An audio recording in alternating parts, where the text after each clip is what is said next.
तो welcome to our YouTube channel agriculture college. दोस्तों अभी हम लोग पिछली वीडियो में हम लोग देखे थे हॉर्टिकल्चर का डेफिनेशन, उसका स्कोप, इम्पॉर्टेंट और वो किस वर्ड से डिराइव किया गया है। दोस्तों आज के टॉपिक में हम लेते हैं हॉर्टिकल्चर के next topic soil and climate for horticulture crop, यानी हॉर्टिकल्चर क्रॉप के लिए सॉयल कैसी चाहिए, उसका क्लाइमेट कैसा होना चाहिए और सॉयल में क्या क्या गुणवत्ता होना चाहिए और कौन सी सॉयल में कौन से हॉर्टिकल्चर का क्रॉप का हम लोग सोइंग करेंगे। मोस्ट इंपॉर्टेंट टॉपिक है दोस्तों, ध्यान से देखिएगा और इसके बारे में हम एक्सप्लेन कर देते हैं। दोस्तों फर्स्ट सेमेस्टर के लिए मोस्टली अगर देखा जाए तो 5 टाइप के सॉयल को पढ़ा जाता है, जिसमें हम लोग एलुएबल soils, black soil, red soil, laterite soil और एरिड सॉयल, इस सॉयल के बारे में हम लोग अभी पढ़ेंगे। दोस्तों एलुएबल सॉयल जो होता है इसको हिंदी में कहते हैं हम लोग जलोढ़ मृदा।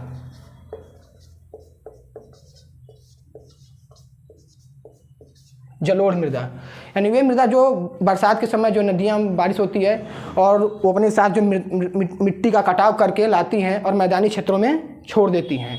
इस मृदा में हम लोग कार्बनिक पदार्थ कम होते हैं, लेकिन इस मृदा में जो मोस्टली जानते हैं दोस्तों पोटास की मात्रा बहुत ही अच्छी होती है, जिससे इसमें हम लोग सब्जियों के लिए पैदावार के लिए अच्छा माना जाता है।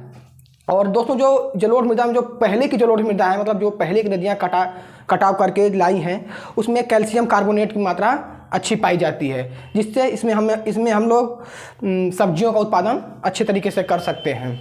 दोस्तों नेक्स्ट देखते हैं हम लोग ब्लैक सॉयल। दोस्तों ब्लैक सॉयल जो है इसको हम हिंदी में कहते हैं काली मृदा। दोस्तों ये महाराष्ट्र, एमपी आदि क्षेत्रों में पाई जाती है। इसमें अगर आप लोग बात किया जाए तो ये मृदा जो होती है काले रंग की होती है। कौन से कलर की होती है? ब्लैक कलर की होती है। और इस मृदा में दोस्तों इस मृदा का जो पीएच होता है दोस्तों 7.2 से 9 तक होता है और इसमें नाइट्रोजन, कार्बनिक पदार्थों की कमी होती है। और ये दोस्तों ये मृदा जो होती है ना फली वर्गीय पौधों के लिए बहुत ही इम्पॉर्टेंट होती है, जिसमें नींबू, चीकू, केला, आम आदि का जो अगर हम कल्टीवेशन करते हैं तो उसका हमें अच्छा इसमें प्रॉफिट मिलेगा। दोस्तों नेक्स्ट टॉपिक जाते हैं हम लोग रेड सॉयल।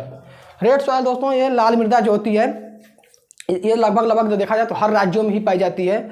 और दोस्तों इसमें पोषक तत्वों की कमी होती है। अगर इसमें कल्टीवेशन करना होता है तो हम लोगों को उर्वरक और फर्टिलाइजर का प्रयोग करना पड़ता है। दोस्तों जो ये लाल मृदा है ना ये आयरन ऑक्साइड के कारण रेड होती है।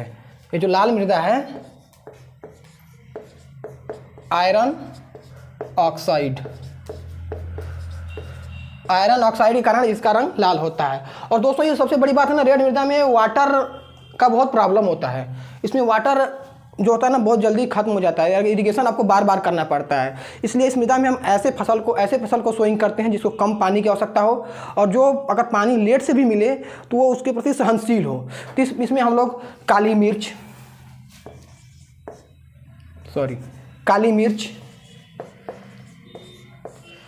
नारियल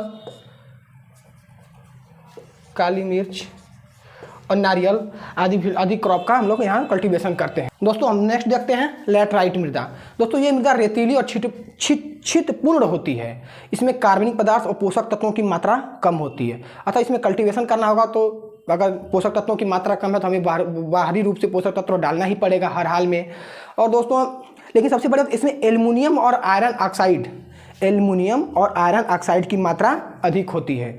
और दोस्तों सबसे बड़ी बात है लैटराइट मृदा है जो पहले ही बोल दिया रेतीली मृदा है, इसमें पानी की कमी तो होना ही होना है। इसलिए इसमें भी हम लोग ऐसे फसल को कल्टीवेशन करते हैं जो कि कम पानी में हो जाए। तो ऐसे फसल में हम लोग दोस्तों चाय, रबड़ आदि का कल्टीवेशन करते हैं। और इसमें दोस्तों अगर एक ड्राई फ्रूट में हम इसमें काजू का भी कल्टीवेशन कर सकते हैं। दोस्तों अपने नेक्स्ट टॉपिक चलते हैं एरिड सॉयल। दोस्तों एरिड सॉयल मतलब होता है शुष्क मृदा मतलब रेत जहाँ पानी की बहुत ज़्यादा ही कमी होती है। और ये मृदा दोस्तों मोस्टली राजस्थान में पाई जाती है। अब थोड़ा बहुत मात्रा में अगर देखा जाए तो हरियाणा, पंजाब और गुजरात के कुछ भागों में पाई जाती है। दोस्तों इस मृदा में इतना कम पानी होता है कि इसमें झाड़ीदार पौधे उगते हैं। और ये दोस्तों अगर देखा जाए तो हॉर्टिकल्चर के पर्पज़ से यानी अगर बागवानी फसल करने के लिए किया जाए तो बहुत ही कम यूज हो पाती है, क्योंकि इसमें कैल्शियम कार्बोनेट जो होता है CaCO3 उसकी एक सख्त परत होती है, जिसके वजह से इस मृदा में हॉर्टिकल्चर क्रॉप का सोइंग करने में दिक्कत होती है। बट साइंटिफिक तरीके से अगर कोशिश किया जाता है तो थोड़ा बहुत इसमें कल्टीवेशन किया जाता है। तो दोस्तों अब हम मिला जुला के अब देखते हैं कि हम लोग हार्टिकल्चर के लिए कैसी सॉइल चाहिए, उसमें क्या क्या गुण होना चाहिए। अगर सॉइल के बारे में पढ़ लिया, अगर हम हार्टिकल्चर का सोइंग उसमें कल्टीवेशन करना चाह रहे हैं तो उसमें उस मृदा के क्या क्या गुण होना चाहिए। मृदा उपजाऊ होनी चाहिए और सबसे बड़ा जल निकास वाली होनी चाहिए, यानी अगर उस मृदा से जल आसानी से बाहर निकल जाए। और दोस्तों ये मृदा गहरी होनी चाहिए, ऐसा नहीं कि 1 फीट मृदा हो, 2 फीट मृदा नीचे पथरीली हो, तो ऐसे भी मृदा में हम हार्टिकल्चर का कल्टीवेशन अच्छे से नहीं कर सकते। मृदा गहरी होनी चाहिए, कम से कम 4 मीटर। अगर 4 मीटर गहराई तक मृदा पाई जाती है इसमें हम पोषक तत्व उसमें प्रचुर मात्रा में मिलेगा, ताकि हम उस बाहरी पोषक तत्व कम मात्रा में डालना पड़ेगा, हमें प्रॉफिट ज़्यादा होगा। और दोस्तों अगर इसका पीएच का बात किया जाए तो 5 to 7.5, अगर पीएच की बात किया जाए तो 5 to 7.5, अगर यहाँ तक का पीएच की मृदा मिलती है तो हार्टिकल्चर के लिए बहुत बेस्ट मानी जाती है। और दोस्तों अगर देखा जाए तो ऐसी मृदा हो जो पानी मतलब पानी कम ले और उसमें पोषक तत्व भरपूर मात्रा में उपलब्ध हो, उपजाऊ हो, जल निकास अच्छी हो, मृदा सतही हो, मृदा बराबर हो। दोस्तों ऐसे मृदा में हम हार्टिकल्चर का क्रॉप करते हैं, कल्टीवेशन करते हैं। दोस्तों हम नेक्स्ट टॉपिक चलते हैं अपने क्लाइमेट।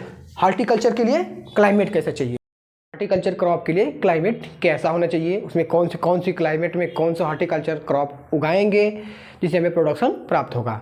तो अपनी हेडिंग है क्लाइमेट कैसा होना चाहिए। तो पहले दोस्तों हम लोग देखते हैं टेम्परेचर के आधार पर देखते हैं कैसा टेम्परेचर होना चाहिए, उसमें कौन सी क्रॉप उगाएंगे, कितना टेम्परेचर होना चाहिए, इस बात को हम लोग देखते हैं। क्या देखते हैं दोस्तों, टेम्परेचर।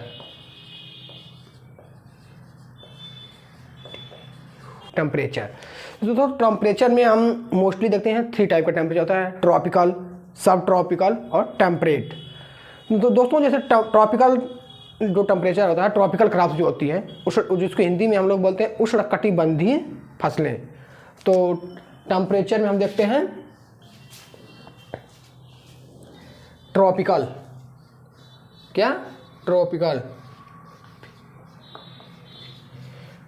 क्रॉप्स। दोस्तों ट्रॉपिकल क्रॉप्स के लिए जो हमको टेम्परेचर चाहिए, कितना चाहिए, 20 to 35 डिग्री सेल्सियस। इतने का अगर टेम्परेचर रहेगा दोस्तों तो हम ट्रॉपिकल क्रॉप्स में उगाएंगे। ट्रॉपिकल क्रॉप्स में जैसे दोस्तों केला आ जाएगा, अमरूद आ जाएगा, कटहल, आम, पपीता, भिंडी, बैगन, लौकी आदि का हम लोग कल्टीवेशन करेंगे, यानी गर्म तापमान वाली फसलें, उष्णकटिबंधित फसलें, tropical crops. 20 to 35 degree Celsius का तापमान रहेगा तो इसमें हम ट्रॉपिकल क्रॉप्स उगाएंगे। जैसे दोस्तों केला, अमरूद, पपीता, आम, नारियल, भिंडी, बैगन, लौकी। अब दोस्तों नेक्स्ट देखते हैं हम लोग सब ट्रॉपिकल।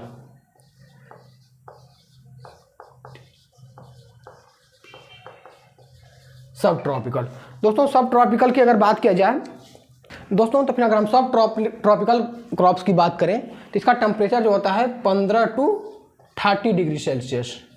इतना अगर टेम्परेचर रहेगा तो हम सब ट्रॉपिकल फसल को उगाएंगे। सब ट्रॉपिकल का यानी हिंदी होता है उस उपोष्णकटिबंधीय फसलें।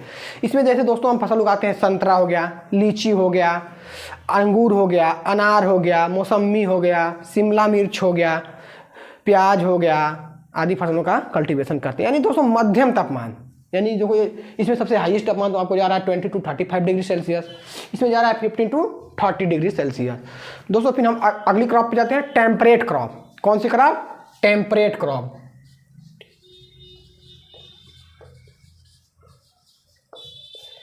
Crop.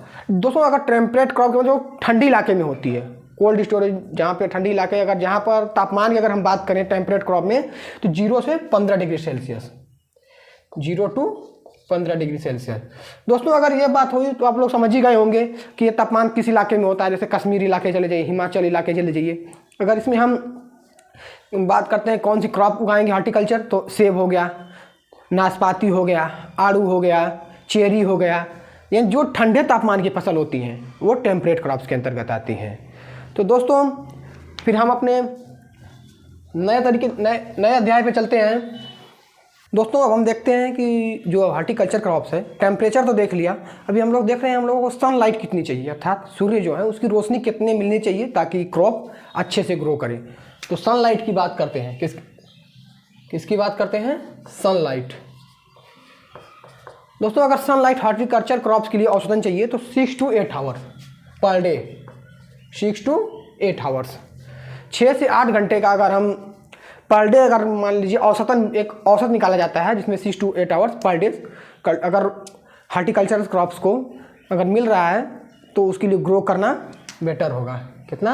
6 to 8 hours. 6 to 8 hours. अगर दोस्तों हम अब बात करते हैं ह्यूमिडिटी, यानी उसको नमी कितना होना चाहिए। नमी इंपॉर्टेंट है। जैसे अगर हम किसी चीज़ का अगर कल्टीवेशन कर रहे हैं तो उसको सीड्स को जामने के लिए, उस ग्रोथ करने के लिए ह्यूमिडिटी होनी चाहिए। सनलाइट के बाद दोस्तों ह्यूमिडिटी की बात करते हैं दोस्तों। ह्यूमिडिटी उसको हम अगर सीड को अगर सोइंग कर रहे हैं तो उसको जामने के लिए यानी उसको ग्रो करने उगने के लिए ह्यूमिडिटी चाहिए। तो दोस्तों नमी सबसे, अगर आप देख रहे हैं अंगूर की फसलें ठंडी इलाके में हो रही हैं तो उसको ह्यूमिडिटी चाहिए। अगर आम की फसल अगर हम लगा रहे हैं तो उसको ह्यूमिडिटी चाहिए ताकि वो विकास कर सके। वो ह्यूमिडिटी रहे तो सॉइल से अपना पोषक तत्व, न्यूट्रिएंट जो भी हो उसको एब्जॉर्ब करे। तो नेक्स्ट चलते हैं दोस्तों हम लोग फिर रेनफॉल, अर्थात वर्षा कितना चाहिए।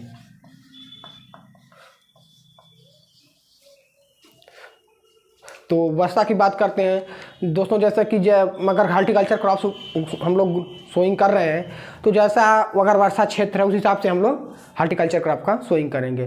जैसे दोस्तों कुछ फसल ऐसी हैं जिसको हमको वर्षा अच्छी चाहिए, जैसे आम, केला, अनानास, ये जैसी फसलें हैं इनको हमको वर्षा बेटर चाहिए। अगर बेटर वर्षा मिलेगी तो इनका कल्टीवेशन अच्छे से होगा। और कुछ ऐसी फसलें हैं जिनके लिए हमें वर्षा मीडियम का चाहिए होता है। जैसे आपका हो गया अमरूद, नींबू, कीवी, खजूर, बेर, इन फसलों का अगर मीडियम वर्षा भी होता रहे तो भी इनका कल्टीवेशन किया जा सकता है। तो फिर हम एक बार दोबारा इसको रिवीजन करते हैं क्लाइमेट का। हम लोग बात करते हैं टेम्परेचर में दोस्तों 3 होता है, ट्रॉपिकल, सब ट्रॉपिकल, टेम्परेट। ट्रॉपिकल यानी उष्णकटिबंधीय फसलें, सब ट्रॉपिकल में दोस्तों आता है उपोष्णकटिबंधीय फसलें, और दोस्तों टेम्परेट क्रॉप्स में आता है समशीतोष्ण फसलें।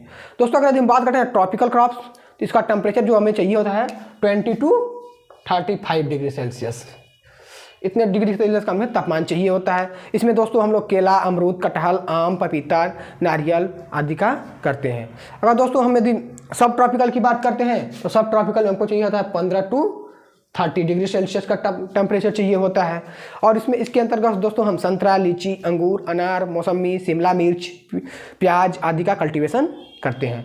अगर दोस्तों यदि हम बात करें टेम्परेट क्रॉप्स के लिए दोस्तों हम लोगों को तापमान चाहिए 0 to 15 डिग्री सेल्सियस। दोस्तों इसके ये ठंडी इलाका 0 डिग्री सेल्सियस दोस्तों आपको पता ही है, जम्मू कश्मीर, हिमाचल प्रदेश आदि क्षेत्रों में आपको इसका तापमान मिलेगा। इसमें हम लोग सेब, नाशपाती, आड़ू, चेरी आदि का फसल सोइंग करते हैं। इसके बाद दोस्तों देखते हैं सनलाइट जैसे हम आपको बता चुके हैं 6 to 8 आवर्स चाहिए होता है पर डे। औसत, यह दोस्तों औसत की बात की गई है। तो और यदि हम ह्यूमिडिटी की बात करते हैं तो ह्यूमिडिटी, नमी बहुत अनिवार्य होती है ताकि उसका विकास अच्छे से हो सके। नमी रहेगी तो दोस्तों तभी वो सॉइल से अपना पोषक तत्व जो भी होता है, मिनरल्स होंगे, पोषक तत्व होंगे, जो भी उसको लेना होगा उसको एब्जॉर्ब करेगा। रेनफॉल की बात करते हैं दोस्तों। रेनफॉल के अंतर्गत ही हम लोग उसके हिसाब से अपना सोइंग करते हैं कि जैसा वर्षा होगी उस हिसाब से फसल सोइंग करेंगे। यदि हमारे जिस क्षेत्र में वर्षा अच्छी हो रही हो वहाँ आम, केला, अनानास आदि फसलों का सोइंग करेंगे। जहाँ वर्षा थोड़ी कम हो रही हो दोस्तों वहाँ पे हम लोग अमरूद, नींबू, उसके बाद कीवी, खजूर और बेर का कल्टीवेशन करेंगे। दोस्तों आज का वीडियो यहीं पर हम लोग ख़त्म करेंगे और हम लोगों को अगली वीडियो बनेगा प्लांट प्रोपोगेशन मेथड अर्थात हम जो प्लांट का प्रोपेगेशन करेंगे किस मेथड से करते हैं उसके बारे में हम आपको नेक्स्ट वीडियो में आएंगे। तब तक के लिए धन्यवाद।